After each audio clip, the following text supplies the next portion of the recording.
আসসালামু আলাইকুম গাইস, কেমন আছেন সবাই? আজ আমরা রান্না করব কই মাছ আর সাগরের মাছ। তো এখানে আমি মাছগুলো কেটে ধুয়ে রেডি করে নিয়েছি। এটা হচ্ছে সাগরের মাছ। এই মাছটার নাম আমি জানি না। এই মাছটার নাম যদি আপনারা কেউ জেনে থাকেন অবশ্যই আমাকে কমেন্ট করে জানাবেন। আর আপনারা তো জানেন, আমি আগের ভিডিওতে বলেছি আমি মশলাগুলো আগে থেকে রেডি করে রাখি। রসুন, জিরা, আদা ব্লেন্ড করে ডিপ ফ্রিজে রেখে দেই, যাতে করে আমার রান্নার সময় মশলাটা বাটতে না হয়। সেই জন্য আর এতে করে আমার অনেকটা সময়ও বেঁচে যায়। আপনারাও চাইলে মশলাটা ব্লেন্ড করে ডিপ ফ্রিজে রেখে দিতে পারেন, এতে করে আপনাদের অনেকটা সময়ও বেঁচে যাবে। আর দেখুন, এদিকে এতগুলো পেঁয়াজ কুচাতে গিয়ে আমার তো পুরো নাজেহাল অবস্থা।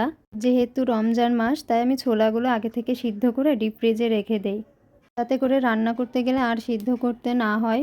আর ছোলা সিদ্ধ করতে তো অনেকটা সময় লাগে, আপনারা জানেনই। আর এদিকে দেখুন, ওই মাছগুলো ধুতে গিয়ে আমার পুরো কাঁটা বেরিয়ে গেছে। আমার আম্মু এমনিতে বলে আমি মাছ ধুতে গেলে মাছের নাকি হালাতি থাকে না। মাছগুলো ধুতে ধুতে পুরো মাছের কাঁটা বের করে দিয়েছি। তো এখানে আমি রান্নার জন্য মোটামুটি বেশিরভাগটাই গুছিয়ে ফেলেছি। বন্ধুরা, এই সাগরের মাছটার নাম কি আপনারা কেউ জেনে থাকলে অবশ্যই আমাকে কমেন্ট করে জানাবেন।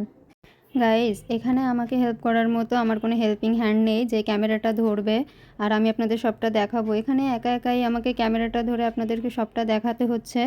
তো যেহেতু একা একা ক্যামেরাটা ধরতে হচ্ছে, যদি আপনাদের দেখতে অসুবিধা হয় বা কোনো ভুল ভ্রান্তি হয় অবশ্যই ক্ষমা দৃষ্টিতে দেখবেন। সবাইকে আসসালামু আলাইকুম।